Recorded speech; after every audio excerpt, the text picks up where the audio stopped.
Selamat pagi pemirsa. Selamat pagi dan juga pastinya hari ini dan juga pemirsa TVR Parlemen. Apa kabar Anda di hari Selasa 16 Mei 2023? Jumpa lagi dalam program TVR 09 bersama dengan saya Suki Abdul dan juga tentunya rekan saya Rini Reski pemirsa, dan dalam 30 menit ke depan kami akan sajikan kepada Anda sejumlah berita nasional khususnya dari sudut pandang DPR RI sebagai referensi Anda dalam memahami dinamika politik, hukum, ekonomi, sosial dan juga budaya di Indonesia. Pemirsa TVR Parlemen, inilah TVR 09 selengkapnya.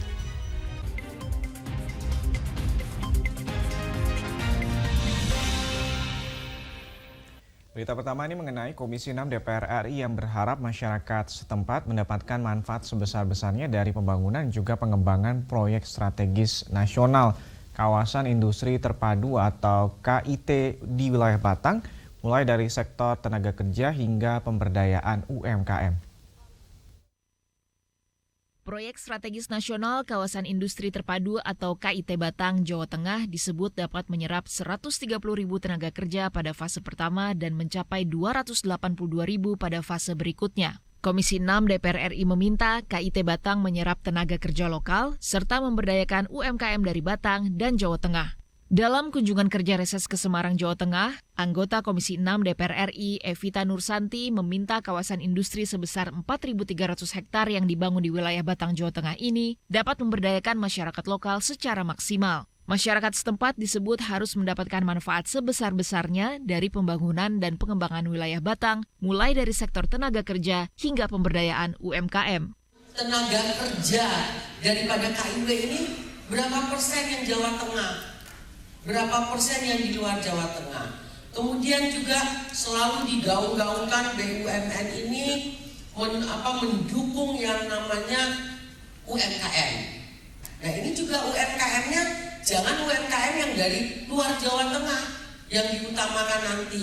Diutamakan yang Jawa Tengah, sekali lagi jangan kita di Jawa Tengah ini hanya jadi penonton. Terus terang aja ada beberapa ini perusahaannya di dapil saya, tapi ambil pasirnya dari Jawa Timur, ambil ininya dari Jawa Timur, bukan kita nggak benar gitu. Itu nggak boleh terjadi. KIT Batang merupakan konsorsium dari 3 BUMN, yaitu PT Perkebunan Nusantara 9, PT Pembangunan Perumahan, PT Kawasan Industri Wijaya Kusuma, serta Perumda Batang. Dari Jawa Tengah, Teresia Butar-Butar, TVR Parlemen melaporkan. Kita beralih ke Komisi 7 pemirsa. Di sini Komisi 7 DPR RI meminta PT Pertamina dan juga PT Daging Citra segera menyelesaikan permasalahan pembebasan lahan yang dinilai menjadi salah satu penghambat pengerjaan proyek survei seismik 3D. Komisi 7 DPR RI berharap permasalahan penggantian lahan warga yang terkena proyek pengerjaan survei seismik 3D oleh PT Daging Citra sebagai pemenang lelang dapat diselesaikan secara persuasif dan damai. Wakil Ketua Komisi 7 DPR RI Bambang Haryadi mengatakan, kendala pembebasan lahan menjadi salah satu penghambat proyek ini sehingga sampai sekarang progres pekerjaan baru mencapai 11%. PT Pertamina dan PT Daging Citra harus segera menyelesaikan permasalahan tersebut karena potensi minyak yang ada di sana cukup besar. Jadi saya pikir untuk Pertamina maupun PT Daging harus melakukan pendekatan secara persuasif. Ini waktunya sudah dekat. Targetnya bulan Agustus dan sampai saat ini baru terlaksana 11%. Ini harus dimaksimalkan pendekatan terhadap warga, ya bisa bekerja sama dengan Forkopimda setempat kan, baik aparatur penegak hukum juga. Tapi himbauan kami lakukan secara persuasif. Jangan sampai juga melukain warga atau merugikan warga gitu kan, yang menimbulkan persoalan lain selain ini gitu. Anggota Komisi 7 DPR RI Yulian Gunhar juga menegaskan, PT Daking Citra sebagai kontraktor yang menjalankan proyek survei seismik 3D sepenuhnya harus bertanggung jawab untuk menyelesaikan masalah tersebut. Nah ini yang harusnya menjadi tugas dari pihak kontraktor sebelum melakukan penawaran dan mengikuti lelang tender lelang ya. Mereka sudah harusnya bisa mengantisipasi apa yang akan terjadi di lapangan dan ini sepenuhnya menjadi tanggung jawab pihak kontraktor. Dari Sumatera Selatan, Ade Ardiansyah, TVR Parlemen melaporkan. Pemirsa, penetapan Danau Toba sebagai tujuan pariwisata super prioritas ini harus diimbangi dengan kesiapan tenaga kerja lokal. Nah pemirsa, informasi selengkapnya tentunya akan kami hadirkan usai jeda berikut ini. Untuk itu tetaplah bersama kami di TVR 09.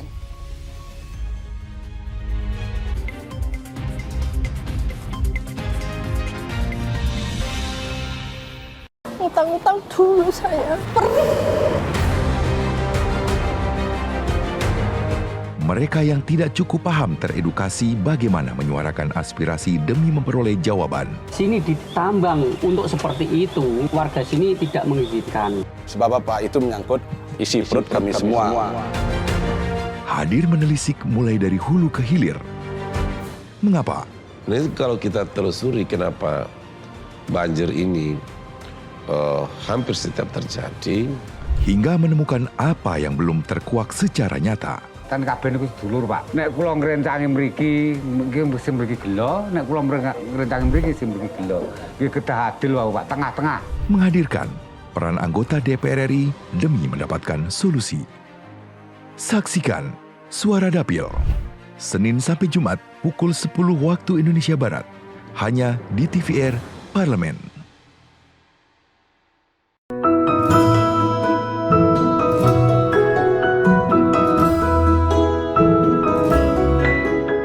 Perempuan Parlemen mengungkap sisi kehidupan pribadi anggota DPR RI dan partisipasi perempuan dalam politik dan publik, keseharian dalam keluarga, dan usaha mewujudkan aspirasi masyarakat di setiap sidang sebagai wakil rakyat. Jangan lewatkan Perempuan Parlemen.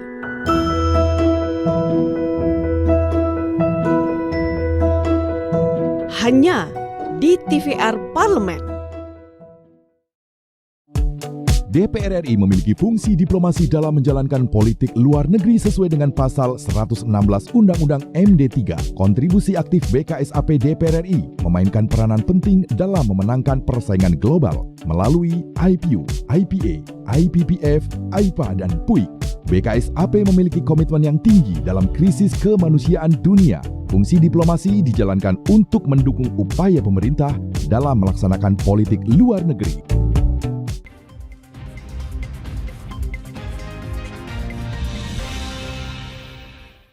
Baik, kembali di TVR 09 pemirsa. Pemirsa, ini Komisi 9 DPR RI mengapresiasi pemerintah yang memberikan perhatian serius terhadap pembangunan UPTD BLK Toba dengan menyertakan budaya Batak dalam industri pariwisata. Toba sebagai tujuan pariwisata super prioritas harus diimbangi dengan kesiapan tenaga kerja lokal. Untuk itu, perlu adanya BLK untuk mempersiapkan SDM yang mumpuni. Wakil Ketua Komisi 9 DPR RI Nihayatul Wafiroh mengatakan Kementerian Ketenagakerjaan perlu membuat tim khusus dengan pemerintah kabupaten untuk mempercepat pembangunan UPTD BLK Kabupaten Toba serta sarana pelatihan kompetensi untuk meningkatkan kualitas sumber daya manusia setempat. Tenaga yang lainnya. Nah ini yang sebenarnya harus kita kebut. Nah makanya kita meminta dari Kementerian Ketenagakerjaan untuk membuat tim khusus bekerjasama langsung dengan pemerintah kabupaten untuk mempercepat ini pelatihan ini. Dan kita mendorong pemerintah kabupaten untuk bisa membuat SOTK-nya sendiri UPTD untuk BLK sehingga kita bisa menyiapkan dana di pusat untuk membangun BLK yang khusus pemerintah yang nanti langsung bisa khusus fokus pada pariwisata. Sementara itu, anggota Komisi 9 DPR RI Sri Meliana meminta pembangunan UPTD BLK jadi perhatian serius. Ia juga mengapresiasi langkah Bupati Toba yang menyertakan budaya Batak dalam industri pariwisata. Dan Komisi 9 mendukung untuk itu, terutama untuk melatih sumber daya manusia di bidang pariwisata. dalam diskusi kemarin disepakati, karena yang datang juga dari mitra kami Kemenaker, disepakati bahwa akan dibangun BLK UPTD yang akan mempunyai prodi yang mendukung pariwisata. Dari Sumatera Utara, Trihandoko, TVR Parlemen melaporkan. Ya pemirsa, di sini Komisi 9 DPR RI meminta pemerintah tetap memberikan edukasi kepada masyarakat agar tetap mematuhi protokol kesehatan. Dan di sini pemerintah juga diharapkan dapat memfokuskan anggaran kesehatan ke isu-isu kesehatan lainnya, seperti upaya pencegahan pada penyakit tidak menular. Komisi 9 DPR RI mengingatkan semua pihak agar tidak terlena dan tetap melanjutkan protokol kesehatan. Anggota Komisi 9 DPR RI Neti Prastiani menjelaskan, meskipun COVID-19 bukan lagi penyakit mematikan, bukan berarti Indonesia bebas dari penyakit apapun. Menurutnya, kualitas air dan udara di Indonesia serta permasalahan sampah yang belum kunjung selesai bisa menjadi masalah fatal jika tidak disikapi dengan serius. Neti juga meminta pemerintah untuk terus mengedukasi masyarakat agar tetap mematuhi protokol kesehatan. Menurutnya, tetap melaksanakan protokol kesehatan meski status darurat COVID-19 telah dicabut adalah tindakan yang baik. Kalau kita bicara tentang bagaimana variabel kesehatan atau variabel pembangunan sistem kesehatan kan bukan hanya vaksin ya. Bukan hanya kemudian kita sudah mencapai herd immunity 90% ya dengan cakupan vaksinasi. Tapi kita juga harus mempertimbangkan betapa hari ini lingkungan kita juga semakin menurun kualitasnya. Kemudian kualitas air bersih kita, jamban sehat yang seharusnya juga bisa menekan angka kesakitan, itu kan masih jadi masalah di kalangan masyarakat. Sampah kita pun pengelolaannya belum merata dan belum memadai. Nah, oleh karena itu tidak ada salahnya pemerintah tetap menghimbau masyarakat untuk melakukan kebiasaan baik yang sudah terbangun selama masa pandemi. Dengan dicabutnya status darurat COVID-19, Neti berharap agar pemerintah dapat memfokuskan anggaran kesehatan ke isu-isu kesehatan lainnya. Salah satunya upaya pencegahan pada penyakit tidak menular. Ken Suari, TVR Parlemen, melaporkan. Kita beralih ke informasi selanjutnya, pemirsa. Pimpinan DPR RI menegaskan akan melakukan pembahasan rancangan undang-undang tentang perampasan aset sesuai dengan peraturan yang berlaku. Pimpinan DPR RI menjelaskan dalam masa reses ini, pemerintah baru saja mengirimkan daftar inventarisasi masalah atau DIM dan surpres rancangan undang-undang perampasan aset kepada DPR RI. Pimpinan DPR RI memastikan bahwa DPR RI akan memproses rancangan undang-undang atau RUU perampasan aset sesuai dengan mekanisme yang berlaku. DPR RI saat ini menunggu langkah dari pemerintah. Pasalnya, RUU perampasan aset yang telah masuk dalam Prolegnas 2023 tersebut merupakan usulan dari pemerintah.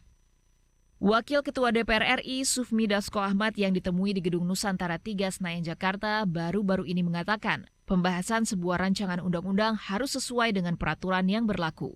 Dasko menegaskan, DPR RI tidak pernah menghambat pembahasan RUU perampasan aset tersebut, karena daftar inventarisasi masalah dan surpresnya baru saja dikirimkan oleh pemerintah saat DPR masih dalam masa reses ini. Melalui mekanisme yang ada, akan memproses undang-undang yang masuk ke DPR sesuai dengan mekanisme termasuk undang-undang perampasan aset.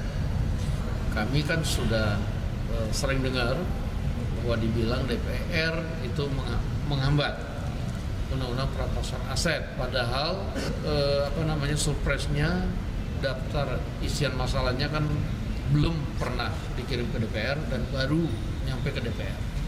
Nah, oleh karena itu kami akan ikuti mekanisme yang ada di DPR untuk melakukan proses-proses undang-undang apapun yang masuk di Prolegnas sesuai dengan mekanisme yang ada.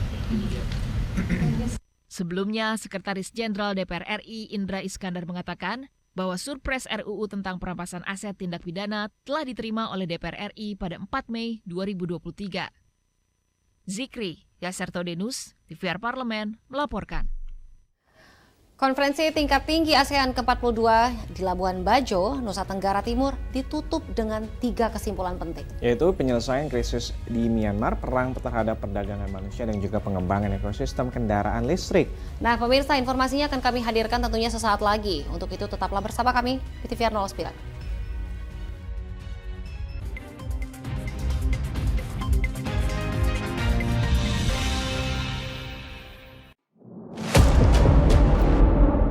sini ditambang. Konflik yang terjadi, Warga sini tidak mengizinkan.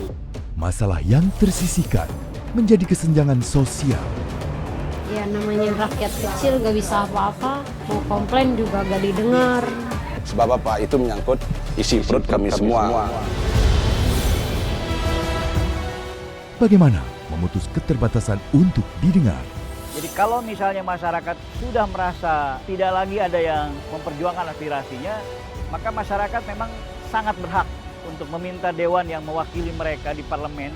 Kami menyusuri batas-batas peristiwa, mengurai berbagai polemik yang terjadi, meluruhkan suara-suara marginal, menjadi nyata dalam setiap aspirasi, melaksanakan tugasnya sebagai wakil rakyat.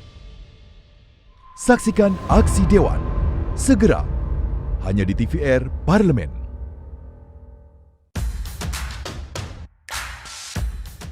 Berada di organisasi yang memperjuangkan kaum buruh ini menjadi langkah awalnya untuk bisa bersuara dan berani mengambil langkah untuk berjuang. Kaum buruh Indonesia sampai hari ini masih sebatas memperjuangkan perut. Alasan Ibu bisa fokus terhadap tenaga kerja khususnya kaum buruh Indonesia itu apa sih, Bu? Kenapa kita di Indonesia khususnya gitu ya tidak menempatkan posisi perempuan pada posisi yang terhormat, punya hak dan kewajiban yang sama. Dikenal dengan pribadi yang tegas, siapakah sosok yang saya maksud? Simak obrolan lengkapnya hanya di Perempuan Parlemen. DPR RI memiliki fungsi diplomasi dalam menjalankan politik luar negeri sesuai dengan pasal 116 Undang-Undang MD 3. Kontribusi aktif BKSAP DPR RI memainkan peranan penting dalam memenangkan persaingan global melalui IPU, IPA, IPPF, IPA, dan PUIK. BKSAP memiliki komitmen yang tinggi dalam krisis kemanusiaan dunia. Fungsi diplomasi dijalankan untuk mendukung upaya pemerintah dalam melaksanakan politik luar negeri.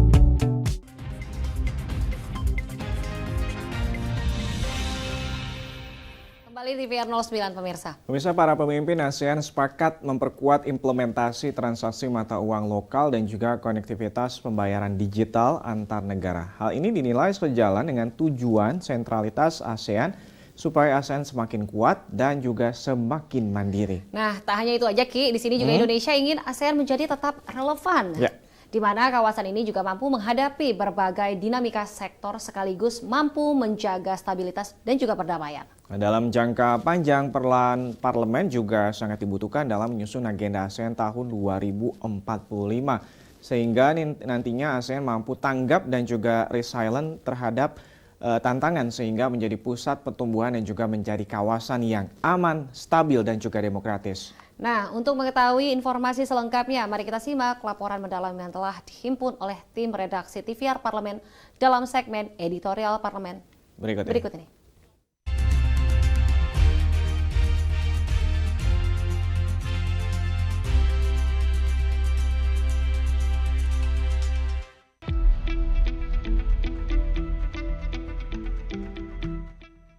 Konferensi tingkat tinggi ASEAN ke-42 di Labuan Bajo, Nusa Tenggara Timur ditutup dengan 3 kesimpulan penting, yaitu penyelesaian krisis Myanmar, perang terhadap perdagangan manusia, dan pengembangan ekosistem kendaraan listrik. Tak hanya dalam KTT ASEAN, dalam forum ASEAN Interparliamentary Assembly atau AIPA juga membawa isu perdamaian dan ekonomi hijau di kawasan ASEAN. Pertemuan interface ASEAN AIPA yang berlangsung selama KTT ASEAN merupakan salah satu kegiatan penting sebagai forum dialog dan kerjasama antara para pemimpin ASEAN dan Parlemen ASEAN yang tergabung dalam ASEAN Interparliamentary Assembly atau AIPA. Di hadapan 11 pimpinan negara Asia Tenggara dan anggota AIPA, Ketua DPR RI Dr. Honoris Causa Puan Maharani mengatakan, tema yang diangkat dalam AIPA Message atau pesan AIPA adalah Responsive Parliaments for a Stable and Prosperous ASEAN atau parlemen yang responsif untuk ASEAN yang stabil dan sejahtera. Hal ini sejalan dengan tema KTT ASEAN 2023 yang mengusung tema ASEAN Matters, Epicentrum of Growth, Ketua DPR RI Dr. Honoris Causa Puan Maharani menyinggung soal krisis kemanusiaan di Myanmar. Ia mengatakan, ASEAN harus mempertahankan mekanisme yang terbuka dan inklusif untuk pembangunan perdamaian dan pencegahan konflik. Menurutnya, ASEAN perlu menjadi kekuatan yang andal dan kuat untuk mengatasi tantangan perdamaian serta keamanan di kawasan dan sekitarnya.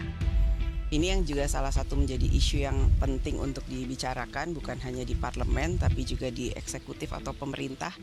Dan saya merasa bahwa KTT ASEAN ini atau bersama dengan AIPA akan menjadi salah satu tempat yang penting untuk membicarakan dan mencari solusi terkait dengan pekerja migran yang ada di ASEAN. Ya, kita harus sama-sama bekerja, nggak bisa DPR juga bekerja sendiri tanpa bersinergi dengan pemerintah. Karenanya memang pemerintah dan DPR harus bisa sama-sama bekerja sama untuk menyelesaikan permasalahan-permasalahan yang ada.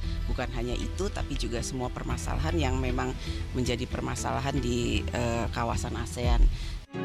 Demi mewujudkan percepatan penyelesaian konflik di Myanmar dan perdagangan orang antar negara, harus ada komitmen yang tegas dari seluruh pimpinan di ASEAN untuk menjaga perdamaian serta stabilitas di kawasan ASEAN. Dalam hal ini, Wakil Ketua Badan Kerjasama Antarparlemen DPR RI, Ahmad Hafiz Thohir, menyoroti kasus dugaan tindak pidana perdagangan orang ke Myanmar. Ia menilai hal ini melanggar hak asasi manusia dan kontra terhadap perdamaian. Oleh karena itu, pemerintah Indonesia harus melakukan protes keras terhadap pelanggaran tersebut, sehingga cita-cita perdamaian kawasan ASEAN dapat tercapai. Saya kira itu penting ya. Kita 277 juta di tengah 600 juta ASEAN, itu hampir separuh itu pasarnya ada di Indonesia. Jadi sudah sangat benar dan sangat pas jika kita menjadi prime movernya atau motor penggerak di ASEAN ini. Demi wujudkan sentralitas dan kesatuan ASEAN, diplomasi tidak bisa hanya mengandalkan elemen eksekutif dan legislatif saja untuk saling berkolaborasi. Oleh karena itu, DPR meminta elemen antar masyarakat sipil atau people-to-people contact harus turut dilibatkan. Wakil Ketua DPR RI Rahmat Gobel menilai elemen antar masyarakat sangat penting karena berpotensi menciptakan diplomasi yang inklusif sehingga implementasi solusi bisa terlaksana secara efektif. Ya, karena kita ini kan anggota parlemen, kan wakil rakyat. Tentu kita harus bisa bagaimana membangun kerjasama kita itu antara rakyat Indonesia dengan rakyat negara mitra-mitra kerja. Kita harus lebih perkuat, bukan hanya G2G, tapi juga dengan people to people untuk memperkuat kerjasama itu sendiri. Karena bagaimanapun yang dilakukan oleh pemerintah itu kan memerlukan dukungan daripada parlemen kan. Nah, ini harus kita bangun bersama-sama.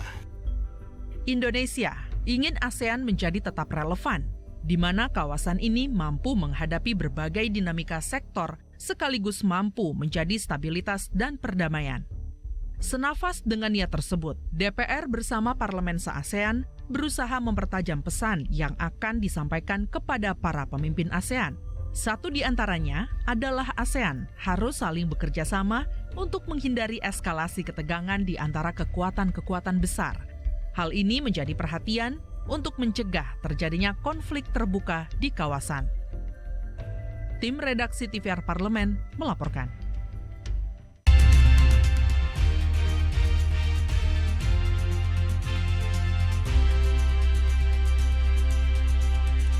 Nah, pemirsa, dari Labuan Bajo, selanjutnya kita akan jalan-jalan ke negeri Sakura untuk menikmati keindahan alam sembari berbelanja barang branded dengan harga yang sangat miring. Nah, namun informasinya ditahan dulu usai jeda berikut. Untuk itu pastikan Anda jangan kemana-mana, tetap bersama kami di TVR 09.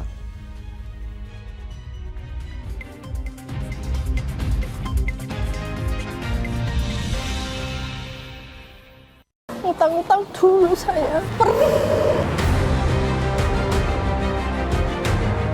Mereka yang tidak cukup paham teredukasi bagaimana menyuarakan aspirasi demi memperoleh jawaban. Sini ditambang untuk seperti itu, warga sini tidak mengizinkan. Sebab apa? Itu menyangkut isi perut kami semua.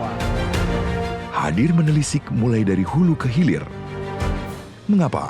Nah, kalau kita telusuri kenapa banjir ini hampir setiap terjadi.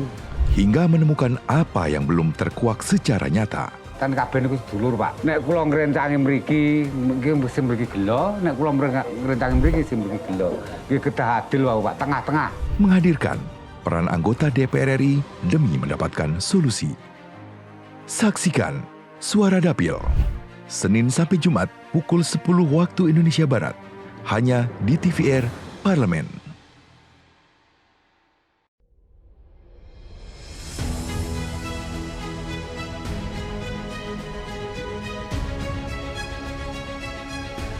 Pemirsa TVR Parlemen, inilah TVR 09 edisi Rabu.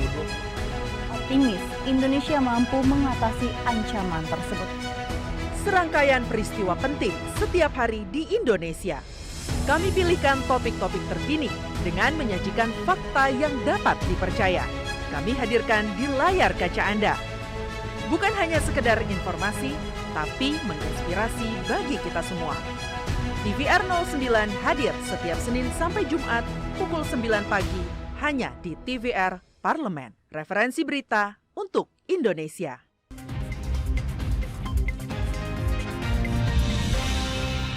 Anda masih menyaksikan TVR 09. Nah, Uki, tadi kita membahas tentang negeri Sakura. Di Betul. sini, Uki, selain pemandangannya tentunya yang indah dan juga kulinernya yang mendunia, Jepang juga terkenal sebagai surga berbelanja. Nah, ini pemirsa, Gotemba Premium Outlets. Ini adalah salah satu pusat perbelanjaan yang terletak di prefektur Shizuoka, wilayah Jepang, dan konsep yang menarik dengan ratusan outlet toko-toko bermerek dengan harga yang miring menjadi magnet nih bagi para wisatawan.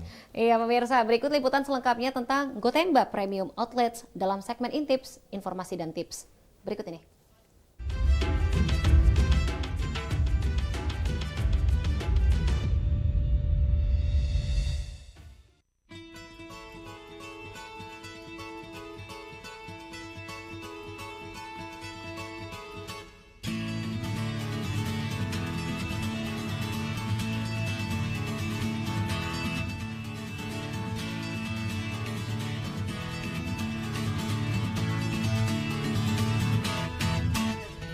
Hai pemirsa Intips, kali ini kita akan berjalan-jalan ke negeri Sakura Jepang. Selain pemandangannya yang indah dan kuliner yang mendunia, Jepang juga terkenal sebagai surga belanja. Salah satu pusat perbelanjaan di Jepang yang wajib dikunjungi wisatawan adalah Gotemba Premium Outlets yang terletak di kaki Gunung Fuji, tepatnya di kota Gotemba, prefektur Shizuoka.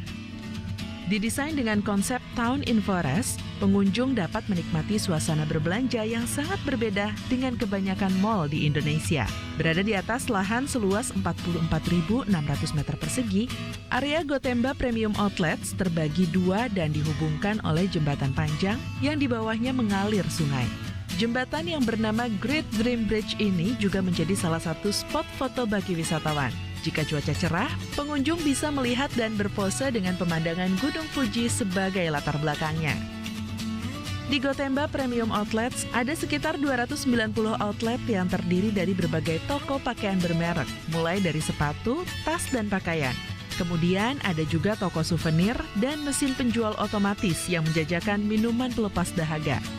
Jika sudah lelah dan lapar usai berjalan-jalan dan berbelanja, kamu juga bisa santap kuliner dengan berbagai pilihan resto.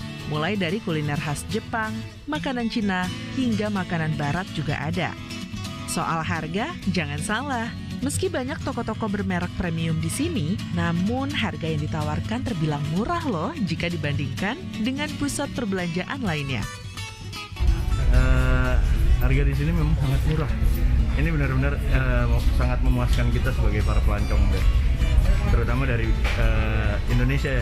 Di Indonesia sendiri mungkin bisa harga bisa mencapai jutaan, tapi di sini bisa 50% lebih murah. Tidak salah ya jika namanya Gotemba Premium Outlets, karena memang banyak sekali toko-toko branded di sini. Bingung menemukan toko yang kamu mau?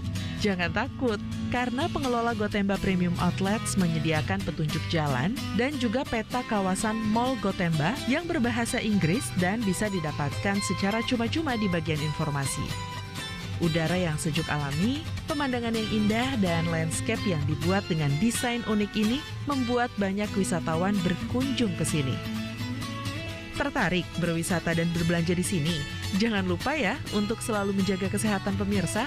Usai di sini dulu liputan Intips kali ini. Sampai jumpa di segmen informasi dan tips berikutnya.